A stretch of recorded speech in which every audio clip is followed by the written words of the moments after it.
Tout le monde a averti la veuve en deuil que l'homme de la montagne était trop brisé, trop dangereux. Mais quand elle a acheté son contrat, il a dit quelque chose qui lui a fait arrêter son cœur. Il l'appelait un sauvage pour une raison. Il n'avait pas dit un mot le jour où ils l'ont traîné en ville. Les poignets liés, la barbe épaisse comme des racines emmêlées et une cicatrice qui descend de son oreille jusqu'à sa clavicule.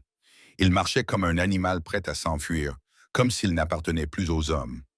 Certains disent qu'il vivait dans le nord, près de la limite des forêts. D'autres juraient de l'avoir vu frapper un homme nu à la mâchoire et repartir avec une peau sur le dos. Une chose était sûre, il n'avait pas choisi de descendre. Le maréchal l'avait attrapé après une chasse de 3 jours à travers le ravin des Pins. Il a déclaré avoir volé un fusil dans un convoi de chariots qui passait et avoir ensuite disparu dans les montagnes. Pas d'effusion de sang, mais pas d'explication non plus. Il l'a juste pris et a disparu comme si la loi ne s'appliquait pas là d'où il venait. Et pourtant, il était là, dans la ville de Stonery, sur le billot des enchères, avec un panneau de bail de travail éclaté accroché autour du cou.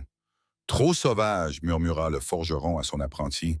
Aucun homme ne va entraîner cette bête. Il cassera une bêche avant de creuser une tranchée. Pourquoi ne pas simplement l'enfermer? Quelqu'un d'autre murmura. La prison est pleine. Le juge a pensé que si quelqu'un prenait sa caution de travail, cela reviendrait moins cher que de le nourrir pendant l'hiver. Les habitants de la ville se rassemblèrent comme des corbeaux, attirés par l'étrangeté de tout cela. Un homme qui ressemblait plus à un grizzly qu'à un humain, debout pieds nus sous le soleil de midi, les yeux baissés comme s'il était à mi-chemin entre le sommeil et quelque chose de plus sombre. Au début, personne n'a remarqué la femme. Elle sortit de la foule comme si elle avait été taillée dans le silence lui-même. La robe noire de la veuve collait encore à sa silhouette mince, même si cela faisait presque 1 an que son mari avait été enterré sur la crête à côté de leur grange. Son nom était Clara Hallow, et si le chagrin avait un visage, il aurait pu ressembler au sien. Des yeux fatigués, des mains qui tremblaient seulement quand personne ne regardait, et une voix qui n'avait pas dépassé le niveau d'un murmure depuis l'accident. Elle marcha droit vers la plateforme, les yeux fixés non pas sur la foule, ni sur le shérif, ni sur la feuille d'enchère épinglée à côté de l'homme, mais sur l'homme lui-même. « Madame » cligna le commissaire-priseur, surpris. « Tu es sûr de vouloir… »« Je le prends, dit-elle doucement mais fermement. Quelle est la caution? » Un silence s'abattit sur la rue. « 1 dollar? Seulement 1 dollar. Le juge pensait que personne. Eh bien, vous pouvez l'avoir si vous voulez. » Elle fouilla dans sa sacoche et déposa une pièce d'argent dans sa paume. « Je m'appelle Jonah, » dit le shérif d'un ton bourru, soulevant la corde du poteau et la lui tendant comme si elle pesait 100 livres. « Mieux vaut le garder près de vous. Ne le laissez pas s'égarer. Nous ne savons pas de quoi il est capable. » Clara ne dit pas un mot. Elle se retourna simplement et commença à descendre la route, l'homme de la montagne la suivant comme une ombre qui avait enfin trouvé sa forme. Il ne demanda pas où ils allaient, et elle ne le lui proposa pas. Ils continuèrent simplement d'avancer, ses bottes soulevant la poussière à chaque pas, ses pieds nus silencieux sur le chemin de terre qui menait hors de la ville, passant devant le puits asséché, le cimetière où le nom de son mari était encore frais gravé sur la pierre, et jusqu'à la grange à moitié vide depuis la tempête. Elle ne l'attacha pas à leur arrivée. Elle ne lui donna pas d'ordre non plus. Elle ouvrit simplement la porte de la grange et désigna d'un geste le coin où un vieux sac de couchage était rangé sous des bottes de foin. « Tu peux dormir là, dit-elle. » Pourtant, il ne dit rien, s'assit simplement sur le sac de couchage adossé au mur de la grange, les mains posées sur ses genoux, comme s'il attendait quelque chose qu'il ne savait pas nommer. Ce soir-là, elle prépara de la soupe et en laissa un bol près de la porte. Elle avait disparu au matin. Et ainsi commença cet étrange arrangement entre une femme essayant de se souvenir comment respirer et un homme qui semblait vivre sans aucun souffle. Clara ne se demanda pas d'où il venait. Elle ne demanda pas pourquoi il avait pris le fusil, ni ce qui l'avait poussé à descendre des montagnes. Tout ce qu'elle savait, c'est qu'il coupait du bois mieux que n'importe quel ouvrier agricole qu'elle avait jamais embauché, qu'il se déplaçait silencieusement dans le champ, le jarret d'une mule sur les épaules, et qu'il réparait le toit de la grange avec une patience qui ne correspondait pas à la sauvagerie qu'il portait en lui. Pourtant, il ne parla pas jusqu'à la nuit où la tempête arriva. Elle arriva rapide et violente. le vent hurlant comme une meute de loups, arrachant les bardeaux du toit de la cabane. Clara se précipita dehors pour attacher le fil à linge, ses jupes claquant, la pluie lui piquant déjà la peau. Un éclair claqua quelque part au-dessus de la crête, et soudain, il fut là, lui saisissant le bras, la tirant sous l'auvent, avant qu'un autre éclair ne frappe le sol à 3 mètres de là où elle se tenait. Elle haleta, trempée jusqu'aux os. Elle sentit sa poitrine se serrer. Il était trop près, les yeux féroces, la mâchoire serrée. Et puis, il murmura. Pas un cri, pas même une phrase complète, juste quelques mots. Calme, presque respectueux. Impossible de te perdre aussi. Ses genoux fléchirent. Elle n'avait pas entendu ces mots depuis le jour où son mari était décédé, murmurés faiblement de ses lèvres alors qu'il gisait en sang après que le chariot l'eût écrasé sous les cieux. Personne d'autre ne le savait. Personne d'autre n'aurait pu le savoir. Elle fixa l'homme de la montagne, le tonnerre grondant autour d'eux, le souffle figé dans sa gorge. « Qu'as-tu dit » réussit-elle à dire, la voix tremblante. Il cligna des yeux, comme confus, puis se retourna et s'éloigna sous la pluie. Elle ne dormit pas cette nuit-là. Impossible. Assise près du feu, la couverture sur les épaules, le cœur battant comme des sabots sur le sol gelé. Le lendemain matin, il avait disparu. Et la mule aussi. Elle fouilla la grange, le champ, même le lit du ruisseau où son mari pêchait. Rien. Mais là, gravé dans la terre près de la grange, se trouvait une simple ligne tracée par un bâton. Je me souviens que ça n'avait aucun sens. Et pourtant, d'une certaine manière, ça avait tout son sens, car son mari le lui avait toujours dit. Quand elle oubliait où elle avait mis les allumettes, quand elle avait brûlé le pain, quand elle n'arrêtait pas de pleurer, après avoir enterré le bébé qui ne respirait plus. Je me souviens, disait-il en pressant sa main contre sa poitrine. Je me souviens de tout le bien, Clara, même quand on oublie. Elle tomba à genoux près de la ligne de terre et pleura pour la première fois depuis 1 an. Quel que soit cet homme, il portait quelque chose qui ne lui appartenait pas, ou peut-être quelque chose qui lui avait toujours appartenu. La trace qu'il laissait était vague. Un roseau brisé près du ruisseau, des empreintes de pas à moitié couvertes par la pluie matinale, quelques courts poils de mule accrochés à la clôture de ronces près du creux sud. Mais Clara avait appris à lire l'absence mieux que quiconque. Après 1 an à vivre dans des espaces vides, son côté du lit froid, ses bottes ne rayant plus jamais le porche, elle savait sentir quand quelqu'un était passé sans revenir. Retour. Elle passa toute la matinée à chevaucher l'ancien maire de son mari, la selle craquant sous elle tandis qu'elle scrutait la limite de la propriété, vers la crête, là où les arbres se rapprochaient trop et où le ciel disparaissait entre les aiguillés de pin et le brouillard des montagnes. Le maire n'aimait pas le chemin, vacillait et gagnait. Mais Clara persévéra. Quelque chose en elle avait changé. Cette ligne dans la terre n'avait pas été griffonnée comme un adieu. C'était une attache, un appel à suivre. Cela n'avait aucun sens. Mais le chagrin lui avait appris que bien peu de choses en avaient. On pouvait étendre du linge par une journée tranquille, et l'odeur du savon pouvait nous frapper fort et nous faire perdre la tête. On pouvait toucher le bras d'un inconnu et se rappeler soudain ce que c'était que d'aimer quelqu'un si fort que toute son âme se sentait empruntée. Et peut-être, juste peut-être, cet inconnu aux yeux hagards et aux mains usées par la tempête, avait-il lui aussi porté quelque chose de emprunté. Elle trouva la mule, la première, attachée sous un arbre à fourrure près de la falaise du poste d'observation, mâchant patiemment. Sur un carré d'herbe sèche, mais l'homme était introuvable. Elle descendit de cheval, s'approcha du flanc de la mule et suivit le sentier jusqu'à la falaise, chaque pas s'enfonçant plus profondément dans la terre, comme si la montagne retenait son souffle. Et il était là, assis au bord de la falaise, les genoux repliés, les bras croisés, la chemise collée à son dos par la sueur, le ciel s'étendant à perte de vue derrière lui, les nuages bas comme s'ils n'osaient pas s'approcher. Elle ne l'appela pas, resta là jusqu'à ce qu'il se retourne. Il n'a pas eu l'air surpris, il n'a même pas cligné des yeux. « Je ne voulais pas t'effrayer », dit-il d'une voix basse et rauque, comme si elle avait dormi trop longtemps. Elle le fixa, le cœur battant. « Tu t'en souviens, dit-elle doucement. Il hocha la tête une fois. « Je rêve de choses, murmura-t-il, des choses qui ne sont pas à moi, des visages que je n'ai jamais rencontrés, des noms que je ne sais pas oublier. » Elle s'avança lentement. Quel genre de choses? Il gardait les yeux fixés sur la vallée en contrebas. Le cri d'un bébé qui ne vient jamais. Le bruit des roues qui craquent le bois. Les mains d'un homme meurtri à force de tirer des poutres trop lourdes. Et une femme, toujours une femme, pleurant dans un champ de tournesol. Le souffle de Clara s'accéléra. Ce champ avait été son lieu de deuil, derrière la grange, où elle pensait que personne ne pouvait la voir.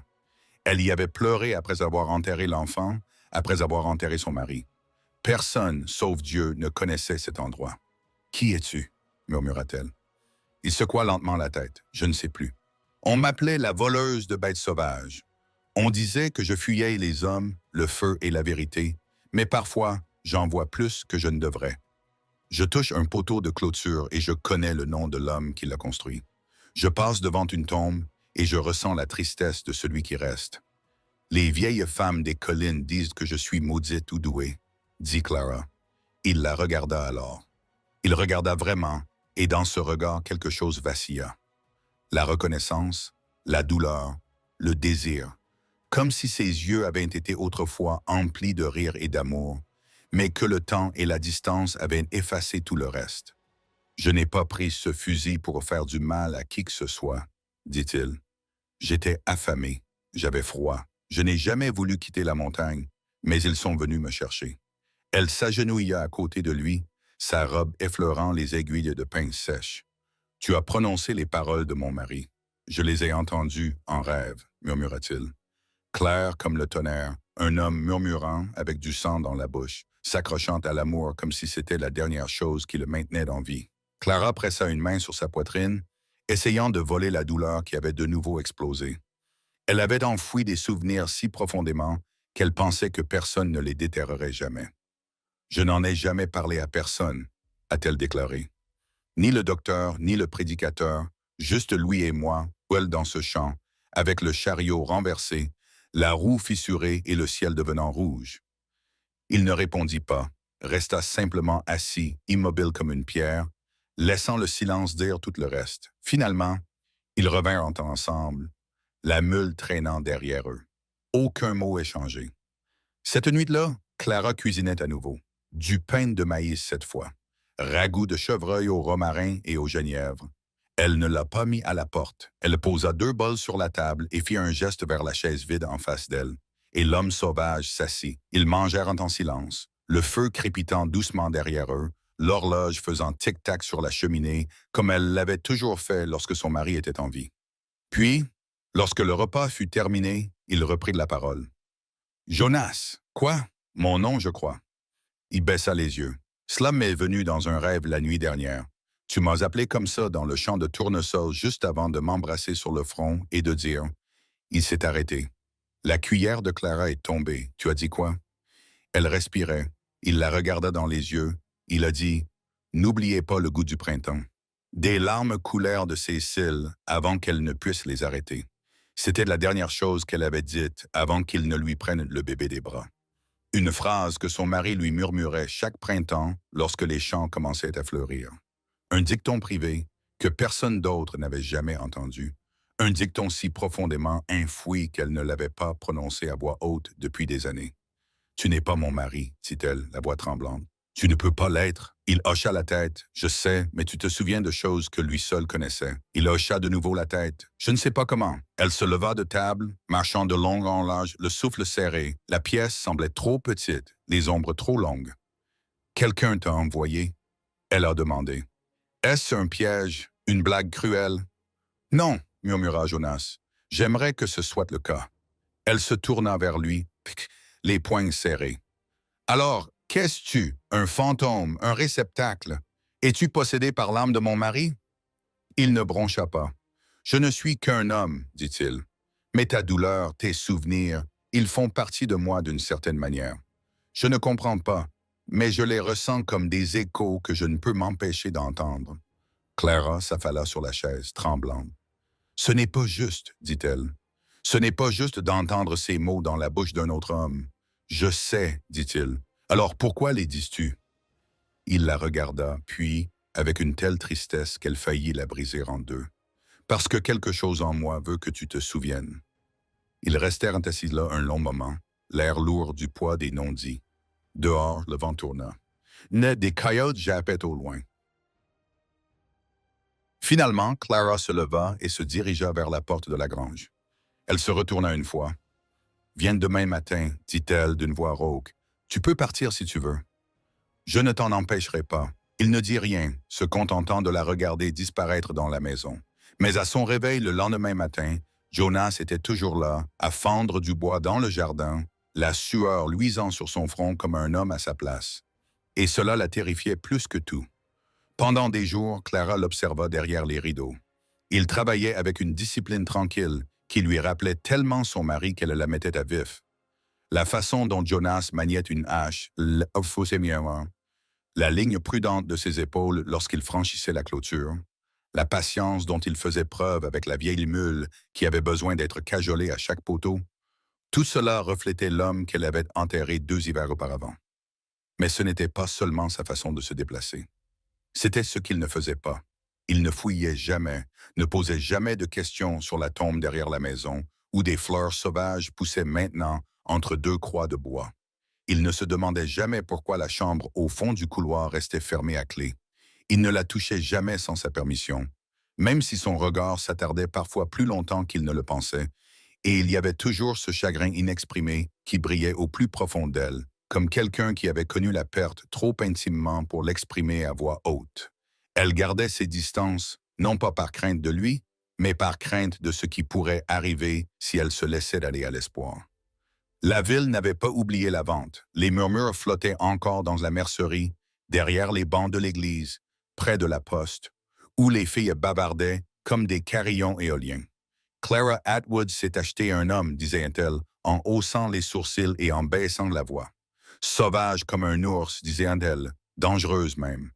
Certains jours, Clara avait envie d'ouvrir la fenêtre du salon et de crier « Il est plus doux que n'importe lequel de vos maris. » Mais elle ne l'a pas fait. Elle vaquait simplement à ses occupations. Couture, mise en conserve, réparation de poulaillers cassés, et laissait Jonah dormir dans le grenier au-dessus de la grange, où son mari gardait autrefois son matériel de sel. Elle l'a laissé travailler. Elle l'a laissé rester. Et de temps en temps, quand elle le surprenait en train de fredonner un des vieux airs de son mari sans s'en rendre compte, elle devait quitter la pièce avant que ses genoux ne lâchent. Un soir, elle se retrouva debout, au pied du jardin, à regarder les cages à tomates pliées, la laitue envahissante, les mauvaises herbes qui avaient pris le dessus comme une marée. Jonas s'approcha d'elle et s'essuya les mains sur un chiffon. « Vous prévoyez de sauvegarder cela ?» il a demandé doucement. Elle secoua la tête, les bras croisés. « J'ai abandonné. » « Pourquoi? » « Parce que le sol est devenu aigre après sa mort. J'ai essayé le premier ressort. Tout s'est fané comme si c'était aussi le deuil. » Il s'agenouilla et pressa sa paume contre la terre comme s'il écoutait. Après d'une longue pause, il leva les yeux. « Laisse-moi essayer. » Elle cligna des yeux. « Pourquoi? » Il n'a pas répondu au début. « Alors parce que quelque chose me dit que tu as besoin de voir les choses grandir à nouveau. » Alors elle le laissa faire. Et au cours de la semaine suivante, il a travaillé la terre comme s'il cherchait à en extraire une âme. Creusé en profondeur, retourné avec du compost, planté avec soin. Elle regardait depuis le porche, le cœur serré, se demandant comment un homme qui se souvenait à peine de son propre nom pouvait se souvenir du rythme avec lequel son mari labourait autrefois exactement ce même lit. La même méthode, le même murmure discret dans sa barbe, la même manière respectueuse dont il traitait la terre. Et puis est arrivée la lettre. Il est arrivé un mardi, transporté par un coursier sur une jument grise, scellé à la cire rouge et marqué d'un cabinet d'avocat de Boissé. Clara l'ouvrit à la table de la cuisine, et la pièce se mit à flotter tandis qu'elle lisait. Une société minière avait acheté le terrain adjacent au sien, un terrain que son mari avait autrefois envisagé d'acheter, et maintenant il voulait obtenir le droit de creuser sous son pâturage à l'est. « Nous pensons que des veines minérales pourraient traverser votre propriété, » indique la lettre. « Nous sommes prêts à offrir une compensation financière. » Clara regarda fixement, le souffle coupé. C'est dans le pâturage oriental qu'elle avait enterré le berceau, celui qu'il n'avait jamais pu utiliser. Elle l'a déterré elle-même tard dans la nuit, le berceau que son mari avait construit de ses propres mains parce qu'elle ne supportait pas de le regarder, mais elle ne pouvait pas non plus le jeter. Cette terre n'était pas seulement de la terre, c'était un souvenir. Mémoire sacrée. Elle froissa la lettre et la jeta dans le poêle, les flammes la dévorant tout entière. Plus tard, Jonas la trouva assise dehors, les bras enroulés autour de ses genoux, les yeux rouges. « Il s'est passé quelque chose ?» demanda-t-il en s'accroupissant à proximité. Elle hocha lentement la tête. « Ils veulent creuser la terre, la partie qui compte. » Il n'a pas demandé quelle partie, il a juste attendu. « J'ai enterré quelque chose là-bas, » murmura-t-elle. « Un berceau en pin, ses mains ont sculpté chaque centimètre. Nous n'avons même jamais pu la placer dedans. » Jonas baissa les yeux. Le bébé. Elle hocha la tête, incapable de parler. Il s'est levé lentement, alors nous ne les laisserons pas le prendre. Elle leva les yeux. Comment? Je trouverai un moyen. On ne peut pas lutter contre une société minière. Je peux essayer. Et la façon dont il l'a dit, ce n'était pas de la bravade. C'était une conviction. Comme un homme qui n'avait plus rien à perdre, mais qui a quand même choisi de rester debout. Le lendemain matin, il partit tôt, prit la mule, une sacoche de viande séchée et les papiers d'acte que Clara lui avait donnés. Il n'a pas dit où il allait, il a juste touché le bord de son chapeau et a promis de revenir. Elle a attendu. Un jour passa, puis deux. Le troisième jour, elle a commencé à arpenter le porche, le cœur brisé. Au quatrième, elle a rejoint le maire et s'est lancée à sa poursuite. Elle le trouva à la sortie de la ville, près du bureau du géomètre, en train de parler avec un homme aux cheveux gais, portant des lunettes qui tenaient une loupe au-dessus des anciennes limites. Jonas se retourna quand il la vit, les yeux brillants. Ils n'ont jamais déposé de demande de droit minier en bonne et due forme, a-t-il déclaré, essoufflé. Ils ont supposé que la réclamation traversait votre terrain, mais l'arpentage est erroné de 30 mètres. Le berceau est sûr. Clara cligna des yeux. « Et toi, comment as-tu fait? » « Je m'en suis souvenu, dit-il simplement. Une voix dans ma tête murmure à propos de marqueurs de pain enterrés près de la crête. J'ai creusé et je les ai trouvés. Elle a regardé fixement. Cette voix, murmura-t-elle, était-ce la mienne? Il hocha simplement la tête. Cela semblait plus vieux.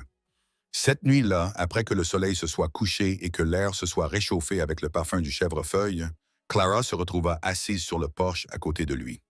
2 tasses de curry à eux deux. Pas de mots, juste le grincement du rocker, le chant des grillons et le rythme régulier de 2 cœurs essayant de trouver leur chemin dans l'obscurité. Après un long silence, il parla. « Il y a autre chose. » Elle s'est retournée. « J'ai vu ton visage avant de te rencontrer, dit-il.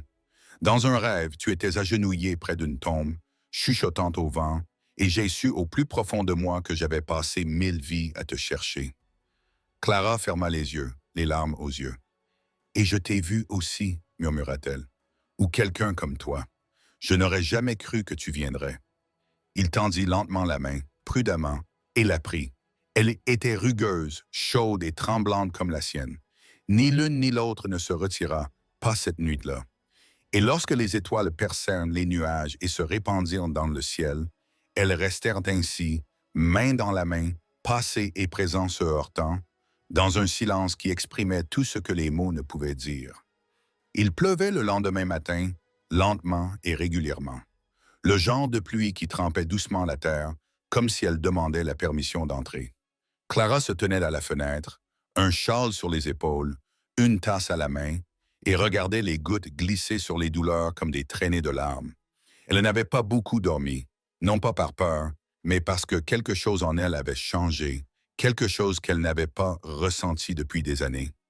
La force de Jonah l'avait rassurée, pas seulement par sa force ou sa promesse de protéger la terre. C'était plus profond que ça. C'était dans sa façon de l'écouter, de s'asseoir à ses côtés sans rien exiger, de lui toucher la main avec révérence, comme s'il savait. Ce qu'elle avait enterré dans le berceau sous ce pâturage. Lui aussi était silencieux ce matin-là. Assis sur le porche, il aiguisait la vieille hache sans un mot, la mâchoire serrée et le regard perdu dans ses pensées. Elle lui apporta un biscuit et de la confiture, et il hocha la tête en guise de remerciement, mais ne la regarda pas dans les yeux.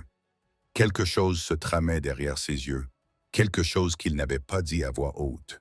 Plus tard, lorsque les nuages se dissipèrent et que la lumière revint sur les collines, il sella la mule et dit Je dois partir vers le nord quelques jours. Clara sentit l'air quitter ses poumons. Pourquoi? Quelque chose cloche. Cette ligne d'arpentage, elle est vieille, vraiment vieille, et j'entends sans cesse une voix me dire qu'il y a encore quelque chose à trouver. De qui est la voix? Demanda-t-elle à peine plus haut qu'un murmure. Il hésita. La tienne, mais pas. Cela n'avait aucun sens. Pas pour elle, du moins, mais elle ne l'arrêta pas. Elle le regarda s'éloigner, la mule traçant lentement et sûrement, disparaissant dans le sentier boisé qui menait au pied de la montagne. Les 3 jours suivants furent elle se retrouva à plier du linge inutile, à balayer un sol déjà propre, à vérifier le garde-manger 3 fois en 1 heure, juste pour avoir l'impression de faire quelque chose. Le soir, elle s'asseyait près du feu et fixait la chaise qu'il utilisait toujours, vide maintenant, attendant comme elle. La 4e nuit, un coup retentit dans la cabane juste après le coucher du soleil. Elle se précipita vers la porte, mais ce n'était pas celle de Jonah. C'était un homme en manteau noir, une barbe comme de la laine d'acier et des yeux comme du charbon. 2 autres se tenaient derrière lui, bien armés, bien habillés. « Madame, dit-il en soulevant son chapeau, je m'appelle Bernard Creel. Je représente Holloway Mining and Claims. Nous comprenons que vous ayez refusé notre offre. » Elle se redressa.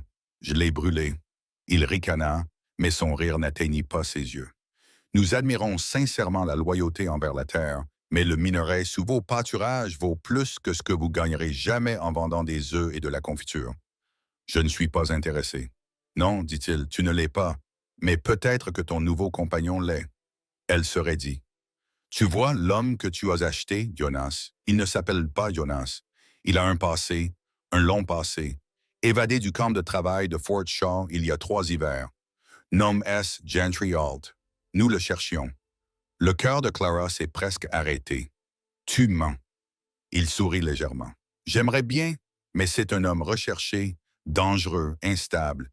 Et si la nouvelle se répandait que vous l'hébergiez, pourquoi? Je ne suis pas sûr de ce que dirait la loi. Elle s'avança. Il n'a encore blessé personne, a déclaré Creel. Mais si vous cédez les droits miniers, nous pourrions oublier que nous l'avons vu ici. Ses mains se resserrèrent en poing. Sors de ma terre. Il a de nouveau soulevé son chapeau.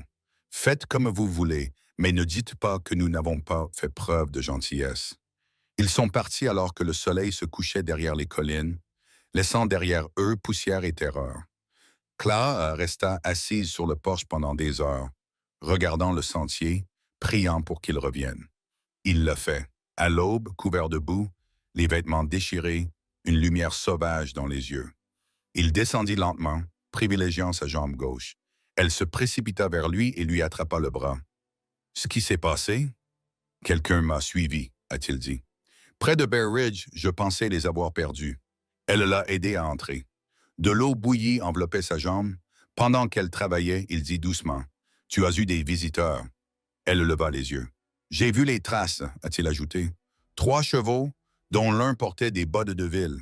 Bernard Creel. » Elle hocha la tête. Il a dit « Tu n'étais pas celui que tu disais être. » Il resta silencieux pendant un long moment. Puis il murmura « Ils n'ont pas tort. » Clara s'arrêta, le cœur serré.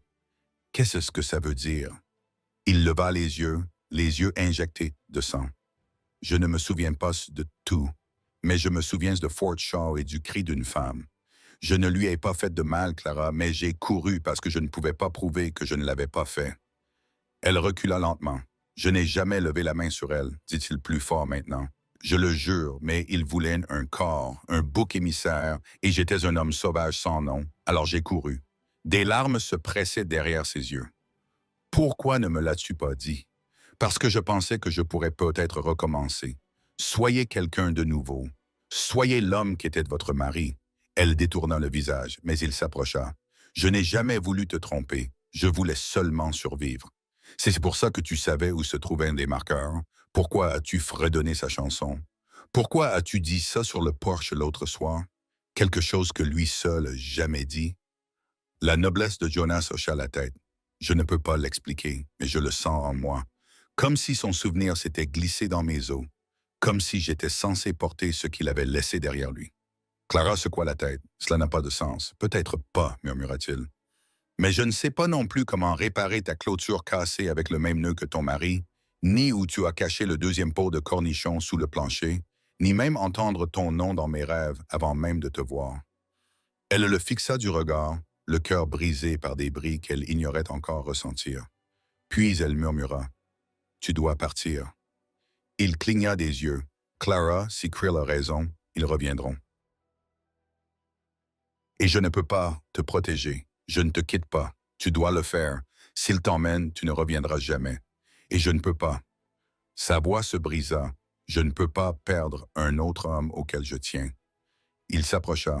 Il prit doucement son visage entre ses mains. « Alors laisse-moi me battre pour toi. » Ses mains trouvèrent ses poignets. « Comment on creuse non pas pour le minerai, mais pour la vérité.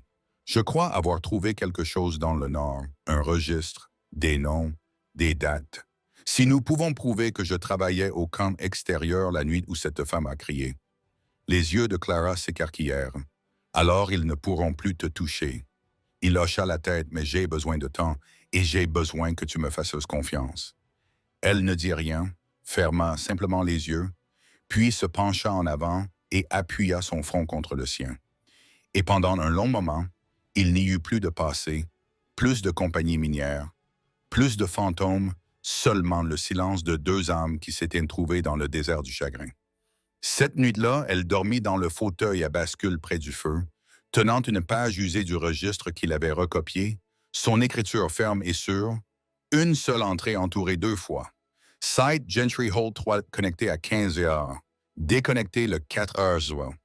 L'attaque eut lieu le 3h15, à 1,5 km de son lieu d'affectation. C'était un début, et pour la première fois depuis des années, Clara Atwood s'autorisa à espérer. Mais elle ignorait, elle ne pouvait pas savoir, que Bernard Krill était déjà revenu en ville, qu'il avait télégraphié au shérif qu'à la prochaine tempête, des hommes arriveraient à cheval vers elle. La ferme avec des mandats, des armes et des intentions que même Dieu lui-même n'approuverait pas. Le matin arriva calme et silencieux, comme si la terre savait que quelque chose allait se fissurer. Clara se réveilla avec le froid de l'aube rampant à travers le plancher, mais ce n'était pas le froid qui la secouait, c'était le poids de ce qui l'attendait. Elle était assise dans le fauteuil à bascule, serrant le grand livre de Jonas dans ses mains. Le feu réduit à des braises incandescentes derrière elle. La cabane autour d'elle était silencieuse, mais ses pensées déferlaient plus fort qu'une rivière en dégel. Jonas ou Gentry n'avait pas bougé du lit près de l'âtre. Sa jambe l'avait immobilisé et les contusions sur ses côtes trahissaient bien plus qu'une simple mauvaise chute. Elle avait fait ce qu'elle pouvait avec des herbes et un chiffon propre, mais la vérité était claire dans ses mouvements lents, dans la façon dont sa main tremblait lorsqu'il essayait de soulever la tasse qu'elle lui apportait. Il s'effondrait intérieurement et extérieurement, mais s'accrochait toujours à quelque chose qu'aucun d'eux ne pouvait nommer. Elle prépara du café, le genre fort qu'il aimait, il le posa à côté de lui sans un mot. Il n'ouvrit pas les yeux, mais hocha faiblement la tête en guise de remerciement. Elle s'assit en face de lui, regardant la vapeur monter. « J'ai besoin de savoir quelque chose, » dit-elle finalement. Ses yeux s'ouvrirent lentement et avec lassitude. « Quand tu as prononcé ces mots sur le porche, ceux que mon mari avait l'habitude de dire, comment te sont-ils venus? » Il détourna le visage. « Je ne sais pas. » « Essayez. » Il laissa échapper un soupir. « Il y a un bruit, je ne peux pas le décrire, comme le vent à travers les arbres, mais plus profond. Parfois, quand je dors, cela se transforme en mots. Et la première fois que je t'ai vu, j'ai entendu cette voix le dire clairement comme le jour. Elle ne parle pas fort, mais le monde se tait quand elle parle. Sa poitrine se serra. Cette phrase exacte, pas seulement les mots, mais la cadence. Son mari l'avait murmuré la première fois qu'elle avait pleuré devant lui. Jones n'avait aucun moyen de le savoir. Personne ne l'a fait. Cela me fait peur, a-t-il ajouté, parce que je ne sais pas si c'est moi qui me souviens ou si quelqu'un d'autre se souvient à travers moi. Elle tendit la main vers lui. Peut-être que cela n'a pas d'importance. Peut-être que ce qui est réel, c'est la façon dont tu me traites maintenant, pas qui tu étais. Il la regarda, quelque chose de non-dit vacillant derrière ses yeux. Mais le moment fut brisé par un coup frappé à la porte. 3 enveloppements durs suivis d'un silence. Jonah est tendu. Sa main se rapproche du fusil caché sous le pied de la table.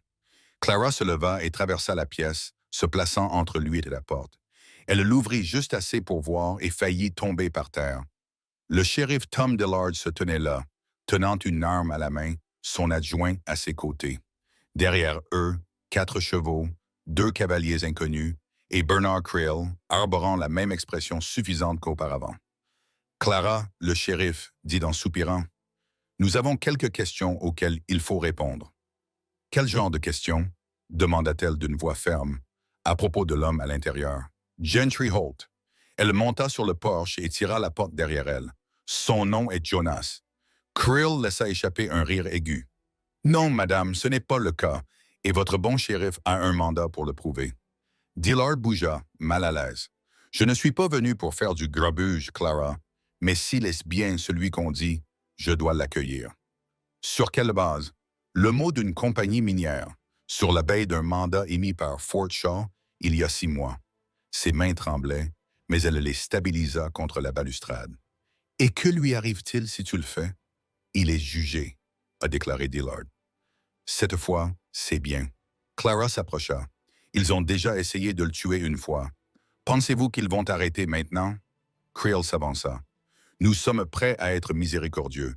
Si elle le livre, nous ne porterons pas d'accusation d'intrusion pendant le temps où il se trouve sur notre concession. »« Tu mens, » dit Clara. « Nous le prendrons quoi qu'il arrive, » rétorqua Creel. « Mais si vous intervenez, vous serez arrêté pour avoir hébergé un fugitif. » Dillard leva la main. « Ne nous laissons pas abattre. » Trop tard. La porte de la cabine grinça derrière elle. Jonas se tenait là, un fusil à la main, du sang suintant à travers le bandage de sa jambe. « Elle n'héberge personne. Je suis juste là. » Creel sourit. « Eh bien, c'était facile. »« Non, ce n'est pas le cas. » Jonas a dit, « Parce que je ne vais nulle part sans une audience, une vraie avec des preuves. »« Il n'y a pas d'audience, » a déclaré Creel. « Il n'y a qu'un wagon de transport et une cellule vide. Alors tu devras me prendre mort. » Le fusil est nivelé. Dillard s'interposa entre eux, la main sur son étui. « C'est facile maintenant. Personne n'a besoin de saigner aujourd'hui. » Le regard de Jonas ne vacilla pas. « Alors dis-leur de partir. »« Je ne peux pas, » dit le shérif. Clara descendit du porche et se tourna pour leur faire face à tous. « J'ai des preuves, dit-elle. Un registre montre où il se trouvait la nuit de l'incident. » Creel se moqua, inventé comme tout le reste. Les yeux de Dillard se rétrécirent. « Laisse-moi voir. » Elle entra, revint avec la page du copide, la lui tendit avec des doigts tremblants. Il la lut, puis relut. Si cela est exact, il n'était pas à moins d'1 mile de l'attaque. Creel s'avança. « Cela ne prouve rien. Il n'y a pas de signature, pas de sceau. »« Non, » dit Clara, « mais je sais où se trouve l'original et je suis prête à témoigner sous serment. » Dillard hésita puis se tourna vers son adjoint. « Informez Fort Shaw. Renseignez-vous sur les journaux du site 3D et retardez l'arrestation jusqu'à ce que nous obtenions une réponse. » Le visage de Creel devint rouge. « C'est une perte de temps. »« Non, c'est la justice. » Clara a déclaré que le shérif avait empoché la copie du grand livre. « Il ne quitte pas le comté, mais il reste ici sous surveillance. Je viendrai vous voir tous les jours. » Creel cracha dans la terre. « Tu es un imbécile, Dillard. Il vaut mieux que tu sois plutôt intelligent. » Ils partirent un peu de temps après, la poussière s'élevant derrière eux comme un avertissement. Lorsque le dernier cavalier disparut au-delà de la crête, Clara s'affala contre le poteau du porche. Jonas l'a attrapé juste avant que ses genoux ne lâchent. « Je pensais que tu allais me laisser partir, » dit-il doucement. « J'ai failli le faire. » Il l'aida à monter sur le fauteuil à bascule et s'agenouilla à côté d'elle. « Pourquoi ne l'as-tu pas fait? » Elle le regarda, les yeux humides. « Parce que quelque chose en moi croit encore que tu es plus que ce qu'ils disent. » Il lui a touché le visage. « Je suis là à cause de toi. » Ils restèrent assis ainsi pendant un long moment, écoutant le vent dans les arbres. Mais à des kilomètres de là, dans une tente juste à l'extérieur du campement minier, Bernard Creel griffonnait une lettre à la lumière d'une lanterne. Ce n'était pas pour Fort Shaw. C'était à quelqu'un de bien plus dangereux. Un chasseur de primes nommé Carter Vane. Les hommes ne se souciaient pas de la culpabilité ou de l'innocence, seulement de l'or. Et Clara n'avait aucune idée du passé qu'elle avait défié, qui galopait déjà vers sa porte, avec la vengeance en selle et aucun intérêt pour la vérité. Les 2 jours suivants passèrent comme le tonnerre au bord des montagnes, silencieux au début, mais plein de promesses que quelque chose de sombre se rapprochait. Clara a fait tout ce qui était en son pouvoir pour rester calme, continuer à bouger, garder les garçons dans leur routine. Le shérif arrivait à cheval chaque matin comme sur des roulettes, restant assez longtemps pour inspecter la cabane, faire un signe de tête à Jonas et accepter une tasse de café de Clara avant de soulever son chapeau et de redescendre le chemin sinueux vers la ville. Mais même s'il souriait, ses yeux restaient prudents. Jonas guérissait plus lentement que prévu. Ses jambes le lançaient encore et parfois, quand il pensait que Clara ne regardait pas, ses mains tremblaient lorsqu'il se versait de l'eau. Mais ce qui la dérangeait plus que son corps, c'était son silence. L'homme qui autrefois débitait ses pensées comme des gouttes de pluie tombant d'un nuage d'orage ne disait plus grand-chose. Ses yeux dérivaient souvent vers la limite des arbres. Ses oreilles se dressaient à chaque battement de sabot. Et à 2 reprises, au milieu de la nuit, Clara l'avait surpris sur le porche, un fusil sur les genoux, immobile comme un loup attendant le bruissement de l'herbe sèche. Quelque chose en lui avait changé, s'était durci, et Clara ne pouvait se débarrasser du sentiment qu'il n'attendait pas la loi. Il attendait autre chose ou quelqu'un. Elle a finalement insisté pour qu'il revienne la 3e nuit après l'échec de Creel. Les jumeaux dormaient et la cabine était remplie de la douce lueur du feu et de la vapeur de la bouilloire. Elle versa du thé dans 2 tasses et en plaça une à côté de lui. Il n'a pas levé les yeux. « Tu n'as pas touché à l'harmonica depuis des jours, dit-elle. Trop fort. Avant, tu aimais le bruit. » Ses mains s'enroulèrent autour de la tasse, mais il ne dit toujours rien. Jonas, s'assit-elle en face de lui, le regard s'adoucissant. Qu'attendons-nous vraiment? Il leva lentement les yeux vers elle, ses yeux plus clairs qu'ils ne l'avaient été toute la semaine, et pourtant plus froids aussi, comme s'il avait déjà emballé une partie de son cœur et l'avait envoyé dans la nature. Creel ne s'arrêtera pas, même si le mandat échoue. Il ne recherche pas la justice. Il recherche le silence. Il y a des secrets enfouis dans ces collines, Clara. Des secrets que des hommes comme Creel brûleraient la moitié d'une montagne pour garder. Ensuite, nous montrons la loi, a-t-elle dit. Il secoua la tête. La loi n'est aussi forte que l'homme qui porte l'insigne. Dillard est bon, mais il n'est qu'un fil contre la tempête. Tu n'es plus seul. Non, mais vous pourriez l'être, si ce qui vient me trouve en premier. Elle sentit sa gorge se serrer, puis il la regarda.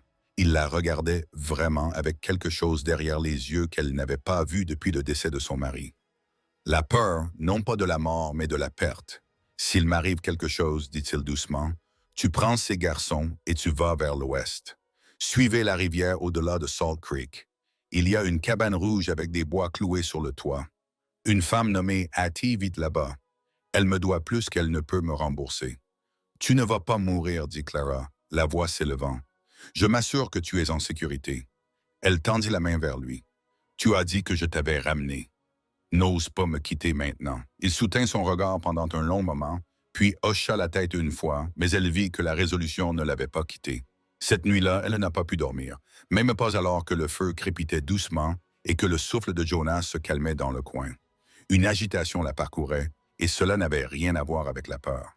C'était ce même poids qu'elle avait ressenti la nuit où son mari n'était pas rentré à la maison, un silence avant que quelque chose ne se brise, et juste avant l'aube, le son est arrivé. Ce n'était pas un coup. C'était le craquement d'une brindille, puis un autre, puis le faible grincement d'une selle qui bouge sous quelqu'un qui se croyait intelligent. Elle se leva lentement, rampa sur le sol, appuya son dos contre le mur et regarda à travers la fente du rideau. Un homme se tenait au bord des arbres, un deuxième suivait derrière, puis un troisième.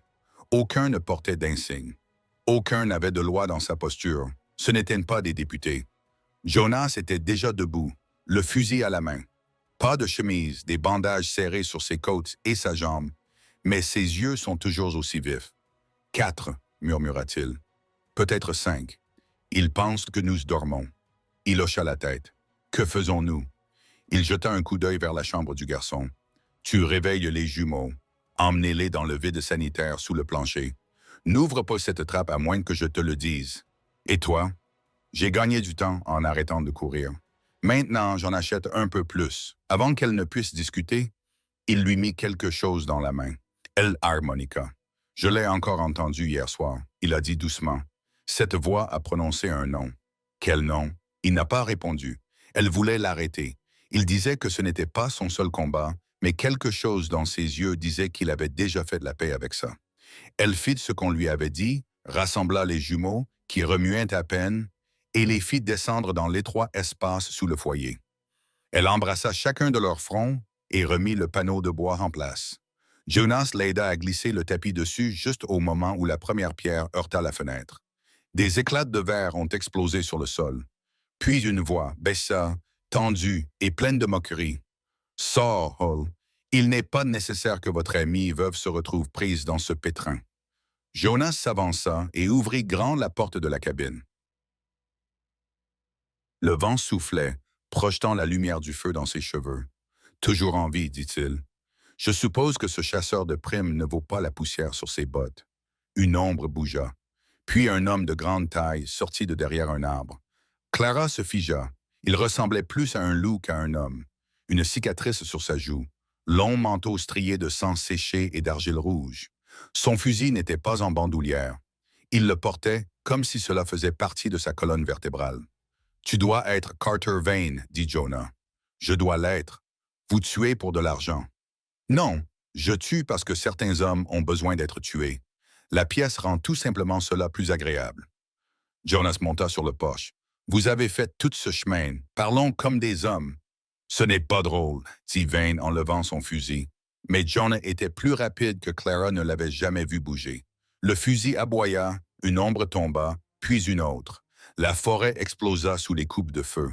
Clara s'effondra, les mains sur les oreilles, priant plus fort qu'elle ne l'avait jamais fait de sa vie. Elle entendit Jonah crier, lui ordonnant de rester à terre pour protéger les garçons. Puis la porte de derrière s'ouvrit brusquement. Pas Vane, Creel. Il avait fait le tour de la pièce. Il lui attrapa le bras, la souleva brusquement. « Tu crois que ça s'arrête avec lui? » Il grogna. « Tu crois pouvoir réécrire la vérité? » Elle lui donna un coup de pied, lui mordit la main, mais il était trop fort. Il l'attira vers la porte. Puis, dans le tourbillon de cendres et de fumée, Jonas apparut. Du sang coulait sur sa jambe, meurtri et brûlant, mais debout. « Non, dit Jonas. » Creel leva son arme. Jonas n'hésita pas. Il tira une fois. Creel tituba, lâcha Clara et effondré comme un arbre tombé. La voix de Vane résonna dans les arbres. « Je reviendrai te chercher. » « Tiens bon. » Mais le silence se fit. Le vent tourna et lorsque Clara courut dehors avec le fusil, il ne resta plus qu'une traînée de sang et des bois déserts. La police arriva le lendemain matin après avoir entendu l'écho des coupes de feu dans la montagne. Dillard trouva 4 corps, un chasseur de primes grièvement blessé qui n'avait plus jamais prononcé un mot, et une cabane encore debout. Jonas ne parla pas beaucoup ce jour-là. Mais cette nuit-là, alors que les enfants dormaient et que Clara était assise à côté de lui près du feu, il leva les yeux et dit quelque chose de doux, à peine un murmure. « Où qu'il soit maintenant, ton mari, il n'a plus peur. » Elle leva les yeux. « Pourquoi?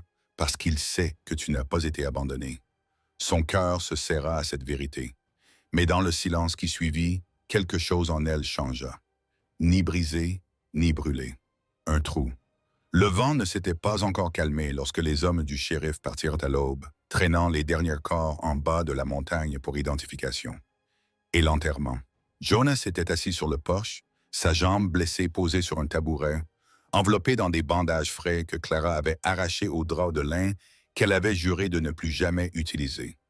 Elle ne le lui avait pas dit, mais elle n'avait pas prévu de les utiliser, sauf pour un lit nuptial. Elle ne le disait jamais à voix haute.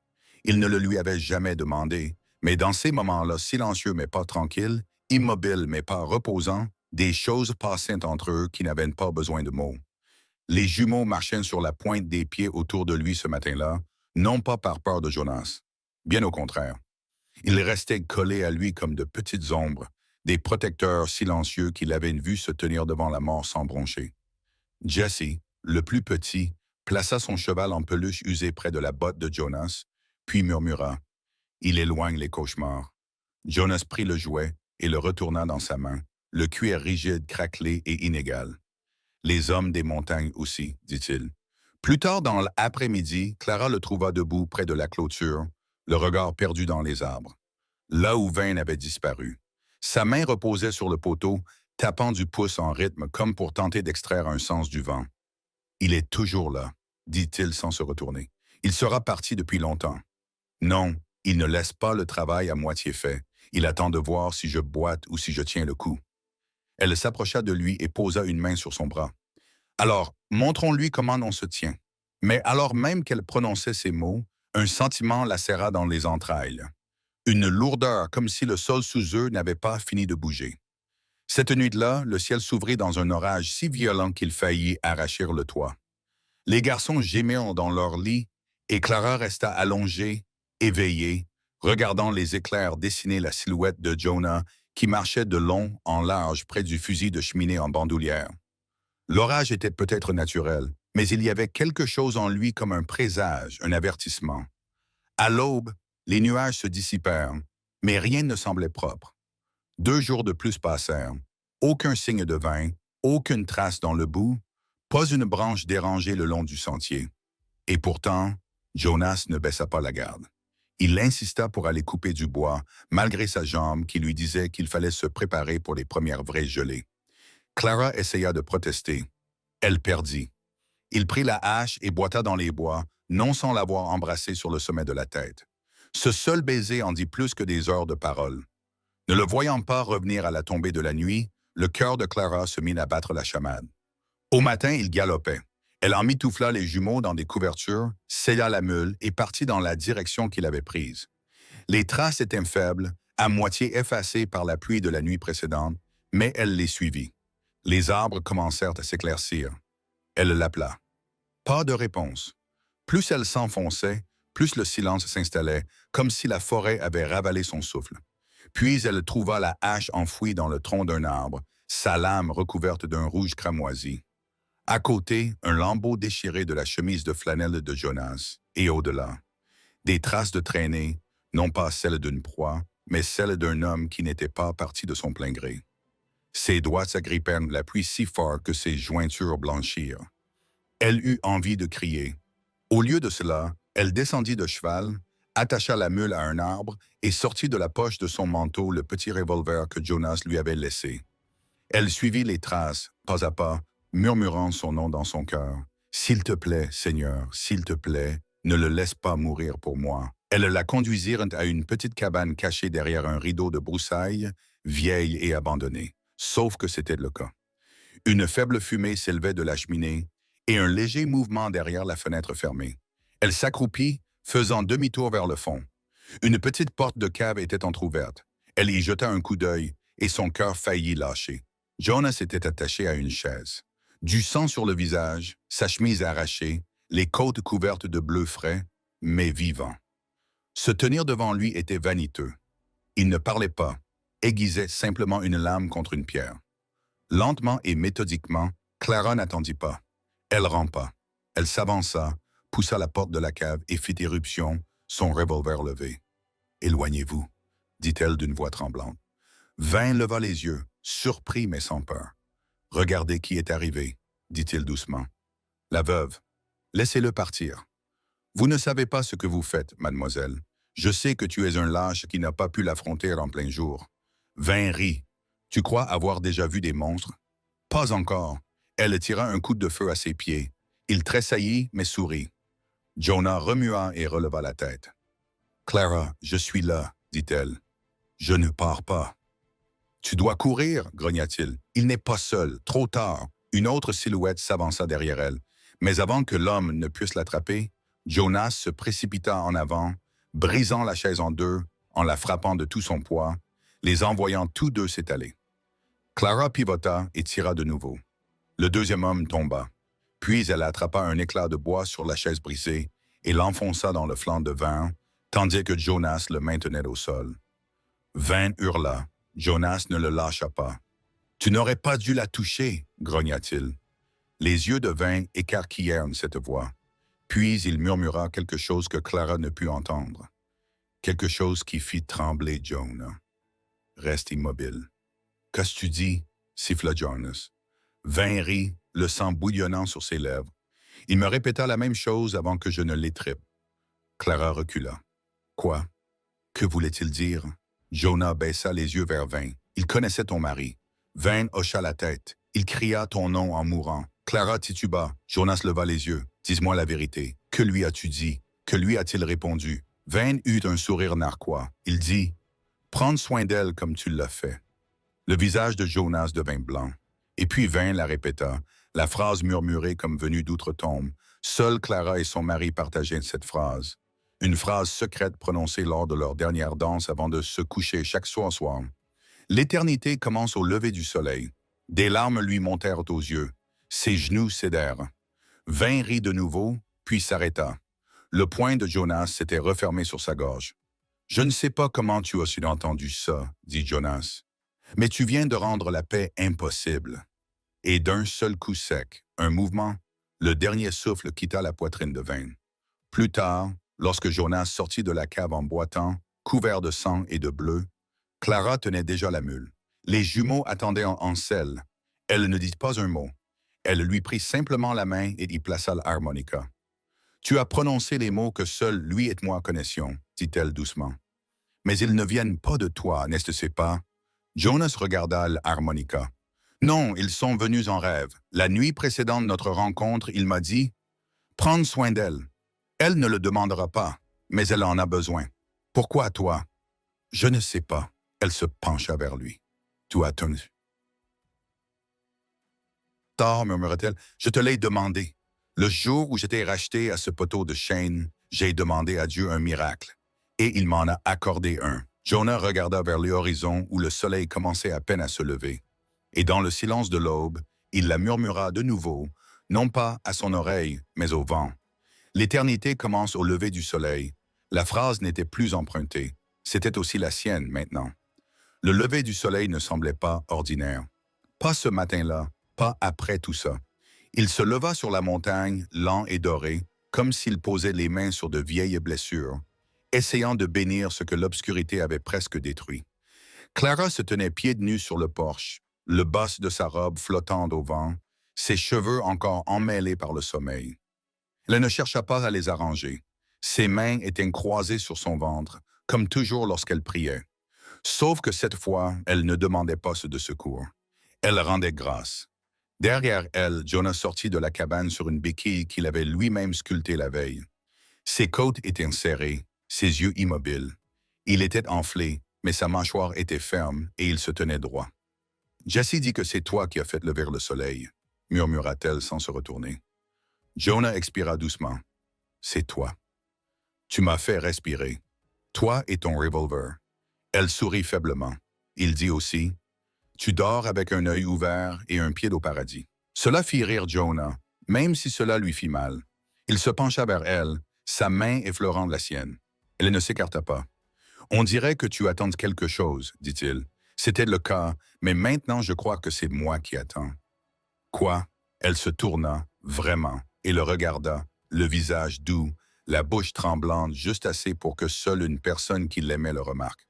Pizza. Jonas fronça les sourcils. On dirait ce qu'une femme dit avant de partir. Non, elle a dit que c'est quelque chose qu'une femme dit quand elle décide de rester. Jonas a du mal à avaler sa salive. Ses doigts tremblaient comme s'il voulait l'atteindre, mais il n'était pas sûr que ce soit autorisé. « Les garçons t'aiment, dit-elle. Je sais, et je pense que sa voix tremblait. Je crois que je t'aime aussi. Jonas ferma les yeux. « Mais je ne te demanderai rien que tu ne sois pas prêt à donner, » ajouta-t-elle. « Pas après ce que tu as traversé. » Il ouvrit à nouveau les yeux et tourna sa paume vers le haut. « Tu me l'as déjà demandé le jour où tu m'as acheté. » Elle baissa les yeux sur sa main. Lentement, elle y plaça le sien. « Tu n'as jamais été à moi de t'acheter, » murmura-t-elle. « Alors pourquoi l'as-tu fait ?» Elle sourit, les lèvres tremblantes. « Parce que j'avais peur, parce que j'étais fatigué, parce que je voulais quelqu'un d'assez fort pour soulager mon chagrin pendant 5 minutes. Et puis tu m'as regardé comme si je n'étais pas brisé. » Il secoua doucement la tête. « Je n'ai jamais dit que tu n'étais pas brisé. J'ai dit que moi aussi. Et c'est peut-être pour ça que nous nous intégrons. » Elle s'approcha alors de lui, doucement, posant sa tête contre sa poitrine. Son cœur battait régulièrement sous sa joue. Et puis, derrière eux, une petite voix a crié. « Jonas ait embrassé maman. » Ils se séparèrent pour voir Jessie et James debout dans l'embrasure de la porte, riant comme des fous. Je ne l'ai pas fait, dit Jonas en rougissant. Moi aussi, fit remarquer James triomphant. Clara rit, un vrai rire, sans retenue, fort et brillant. Jonas secoua la tête en marmonnant quelque chose à propos de commères et de cuillères en bois. Ils passèrent le reste de la matinée dans une joie tranquille. Jonas a montré aux garçons comment raser l'écorce des bâtons pour les rôtir. Clara avait besoin de pâte avec les jumeaux à ses côtés, leurs petites mains saupoudrées de fleurs, essayant d'imiter chacun de ses mouvements. La cabine, autrefois silencieuse de tristesse, résonnait désormais des sons d'une vie vécue à nouveau. Mais la paix était une chose fragile, et le monde, aussi cruel soit-il, vous laissait rarement la garder longtemps sans vérifier si vous la méritiez vraiment. Juste avant midi, un cavalier est arrivé sur le sentier. Clara a repéré la poussière en premier. Jonas se leva du billot, une béquille dans une main, une hache dans l'autre. Le cavalier est arrivé vite mais sans imprudence. C'était le shérif. Il descendit de cheval, ses yeux passant de Jonas à Clara. « Je viens apporter des nouvelles, dit-il d'un ton sombre. Clara s'avança, pour le meilleur ou pour le pire. Il ôta son chapeau et passa une main dans ses cheveux argentés. Cela dépend de la façon dont on le regarde. Ce qui s'est passé, Jonas a demandé. Le shérif soupira. Nous avons trouvé le journal de Vane. Jonas s'immobilisa. Le souffle de Clara se coupa. Il s'avère que l'homme a gardé une trace de tous ceux qu'il a blessés. Le shérif a continué. Et il ne faisait pas seulement du mal aux gens pour le sport. Ah, il était payé. Par qui? Jonas a demandé. Le nom au bas de presque chaque page était McKinnon. Clara a failli laisser tomber le bol dans ses mains. Non. Jonas s'avança. Vous êtes sûr? L'écriture manuscrite correspond au numéro de registre des signatures. C'était lui. Jonas serra la mâchoire. Il est censé être mort. Il l'était, pensions-nous. Mais quelqu'un se fait passer pour son neveu et dirige le ranch dans le nord. Il s'avère que c'est McKinnon. Balafré, émacié, se faisant désormais appeler Arlon, il a changé de nom après que les fédéraux soient venus le chercher. Les jambes de Clara tremblaient. Elle s'agrippa au bord de la table pour se stabiliser. « Et maintenant? » Jonas a demandé. Le shérif les regarda tour à tour. « Maintenant, je pense qu'il vient te chercher. » La mâchoire de Jonas se contracta. « Laisse-le faire. »« Non, » intervint Clara. « On n'attend pas qu'il fasse encore plus de mal. » Jonas la regarda surpris. Elle croisa son regard, les yeux flamboyants. « Nous avons terminé cela pour mon mari, pour tous ceux que Vane et McKinnon utilisaient comme outils. » Jonas hésita une seconde, puis hocha la tête. Le shérif a lancé à Jonas un morceau de papier plié indiquant l'endroit où nous pensons qu'il s'est caché. Nous pouvons y aller ensemble. Jonas attrapa le papier, les yeux plissés. « Non, je vais y aller en premier. » Clara leva la main. « Pas sans moi. » Le shérif secoua la tête. « Tu as des enfants, et j'ai de la rage. » Elle a dit, « Cela vaut quelque chose. » Jonas n'a pas discuté. Il savait qu'il valait mieux ne pas essayer. Ils sont partis à cheval cet après-midi-là. Clara, Jonas et le shérif, laissant les garçons avec une gentille veuve dans la vallée qui avait autrefois perdu le sien et n'avait jamais cessé d'espérer une autre chance d'être mère. Les jumeaux ont pleuré, mais Clara a promis. « Cette fois, nous revenons. » Elle le pensait vraiment. Le sentier était froid au moment où ils atteignirent les contreforts, mais la carte était bonne. À la tombée de la nuit, ils ont aperçu de la fumée s'échapper de l'entrée d'une grotte près d'un ancien puits de mine. Jonas est entré en premier. À l'intérieur, McKinnon attendait déjà. Il n'avait pas bien vieilli. Sa barbe était clairsemée, ses dents jaunes, son visage hanté, mais ses yeux étaient perçants. « Tu m'as tout pris, » dit froidement Jonas. « Non, » répondit McKinnon. « Vous l'avez donné. Vous avez engagé des hommes pour tuer des enfants, pour brûler des maisons. » McKinnon rit. Ce n'étaient que des noms sur une page. Je ne voulais qu'un seul, c'était le tien. Mais tu te cachais comme un lâche. Jonas s'avança. Tu as raison. Je me suis caché. J'avais honte, mais plus maintenant. Et puis Clara est entrée. McKinnon s'est figé. Son sourire narquois s'est estompé. Toi. Elle ne l'a pas laissé finir. Elle a brandi le vieux revolver de son mari. Tu lui as murmuré quelque chose quand il est mort. Tu te souviens? McKinnon a ricané. Tu lui as dit, « J'espère qu'elle va se briser. » Les yeux de Clara ont flambé. Eh bien, pas moi. Elle a appuyé sur la détente. Une balle en pleine poitrine. Jonas l'a rattrapée avant qu'elle ne tombe. L'adrénaline avait masqué la douleur dans ses côtes. Elle avait été plus meurtrie qu'elle ne le laissait paraître après ce dernier de combat. Mais elle est restée debout, a tenu fermement son arme, a regardé McKinnon s'effondrer au sol, haletant, cherchant un souffle qui ne venait jamais. C'était fini. Vraiment, cette fois, ils l'ont enterré dans la mine où il s'était caché. Que la poussière le retienne. Et quand ils sont rentrés à la maison, les garçons ont couru vers eux en hurlant de joie. La veuve, elle applaudit, pleura et dit n'avoir jamais vu une femme rouler aussi droit, dos au danger. Clara sourit et prit la main de Jonas. Plus tard dans la nuit, près du feu, Jesse rampa sur les genoux de Jonas. « Tu es notre papa maintenant ?» demanda-t-il d'une voix ensommeillée. Jonas regarda Clara. Elle hocha la tête une fois. Jonas serra le garçon plus fort. « Oui, dit-il, si tu veux de moi. »« On le veut déjà, dit James sous la couverture. Maman aussi. » Jonas regarda Clara. Elle regardait le feu, pas lui, mais le coin de sa bouche se releva en un sourire.